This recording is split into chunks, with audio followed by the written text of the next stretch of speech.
So you have your favorite artist, right? And their music is really good. But let's be real, in this day and age of music, being a good singer isn't enough. Like, you could probably record yourself farting, put some autotune over it, and it could be Song of the Year. And I'm being for real. Like, that's the day and age we're living in. And your music could be horrible, but as long as you have good branding, you could be huge by just standing out. For example, when you see this, what does it remind you of? Yes, Miss Ariana Grande. Like, anywhere I see a ponytail, if like it doesn't matter who is wearing it. I just think of Ariana Grande. And I bet that you do that too, because branding is just how artists are perceived. Their vibe, their aesthetic, messaging, their values, and even the font that they put on their albums can be branding. Like, branding is really just visuals, social media, personality, fashion, sound, public persona. It's just what paints a picture of who the artist is. But that's not enough to build my case, so I'm gonna deep down a little bit more further in the video. But I just realized that I haven't introduced myself. Hi, I'm Nugs, and why aren't you a tasty? What the hell is a tasty? What do you mean by what's a tasty? Guys, Google is free. We're talking about the only people on the internet with taste. Like, come on. Like, movie taste, music taste, just every single taste ever. We are just full packed. Like, you should be a tasty. And if you aren't a tasty, then you're a flop, disappointment, loser, like all of those terms. And I don't make the rules, so you can't attack me. So,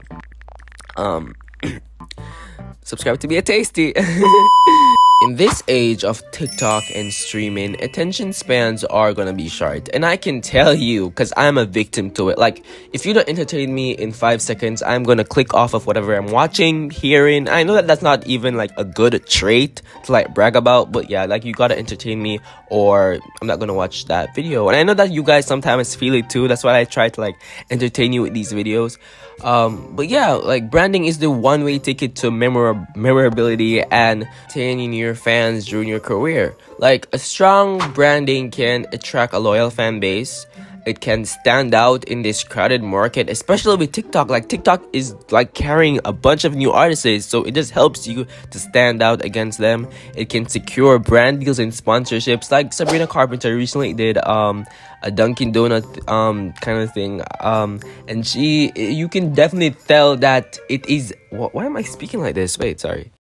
You can definitely tell that it is it gives the vibe of Sabrina Carpenter.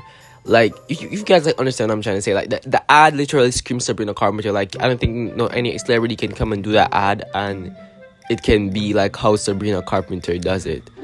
I feel like I'm talking rubbish or gypsy or something. Like, I feel like you guys don't understand what I'm trying to say. It can also create viral moments and build a long-term career. Like, that is branding to me. And to me, branding is like a glue between the music and the audience and the artist. And I'm pretty hungry right now, but let's use, like, KFC as an example. Whenever you see this logo, you instantly think of KFC. You instantly think of KFC, Kentucky Fried Chicken. Again, I'm really hungry, so this doesn't go with music in any way. So let's talk about actual music related branding. Sabrina Carpenter, and I made previous video about her talking about this girl, because when it comes to branding, she is a pro. She's a professional. She has come a long way in representing herself, from darkish colors to beige to lighter pigmented colors. Like, now we know her for her hearts, kisses, and so much more. And it started with the emails I can't send era, which she started to buckle up her shoes and she's like, I gotta be famous. I gotta be well, she was always famous, but like I think she said, like, I gotta be now a mainstream artist. And that era, I think she worked harder to do, and she changed her entire brand from what she was promoting her singular act and her singular act 2 era with. I'm not even gonna talk about anything below that, because obviously anything below singular act era was owned by Disney. I think I didn't really do my research before this video, but I think everything was owned by Disney. Like, Eyes Wide Open, wasn't it all by Disney? I think. But her brand definitely switched, and it was good, because literally look at her now. She literally has such a strong fan base now. Literally, I feel like everyone knows who Sabrina Carpenter is now, and I couldn't have said that like in like 2019. But yeah, I think that this era, this branding, this type of branding that she's going in really is building her brand, and this is what got a lot of people leaning into her a bit more. Billie Eilish, which right now I don't see a current brand for her. But I do remember the chokehold that green and black hair had on us. Like, it's so iconic. I remember that I was always like telling my mom, like, I really want to get like the dark green hairstyle, because she doesn't know Billie Eilish. She probably thought I was crazy, but like, she should have seen how like iconic it was.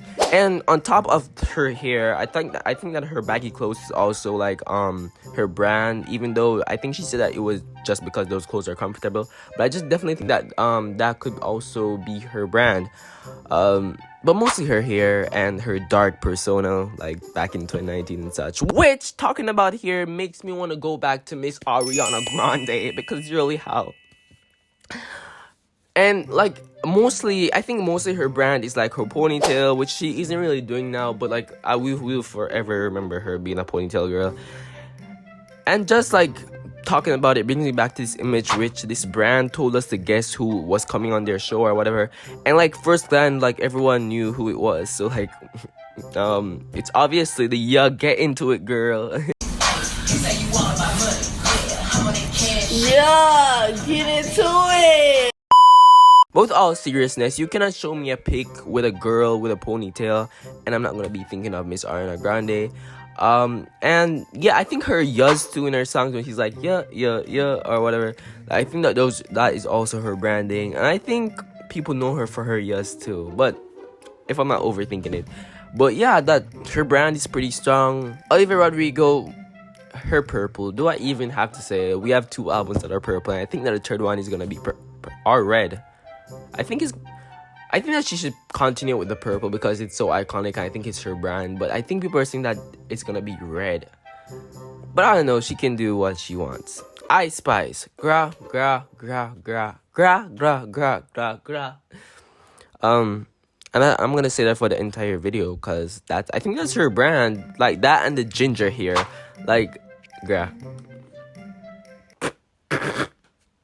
Chappell, and I think that it's her type of music. Just is just obviously the type of makeup. I don't know what it is. Last time I called it clown makeup and people were attacking me but I don't know what to call it. That's what it looks like to me. And she mostly makes her brand about her being queer and talks about her sexuality. But yeah. But otherwise from that, I don't know her brand. You guys can probably like tell me that down below. But my point is just that branding has a lot to do about a singer's success. Like branding literally impacts a way a singer does. So like if your favorite singer isn't doing well or whatever, just know that it's probably their branding. But yeah, I think that I'm gonna be ending the video here. And if you guys really can't tell, like I have no video ideas. Like I haven't posted in 2 weeks, so you guys know that I am dry as chips. So if you guys have any video ideas, you guys should comment down below. And if you aren't a tasty, what are you doing? I literally did a whole monologue back before, like, become a tasty. And just thank you so much for watching. I love you, and subscribe. Bye.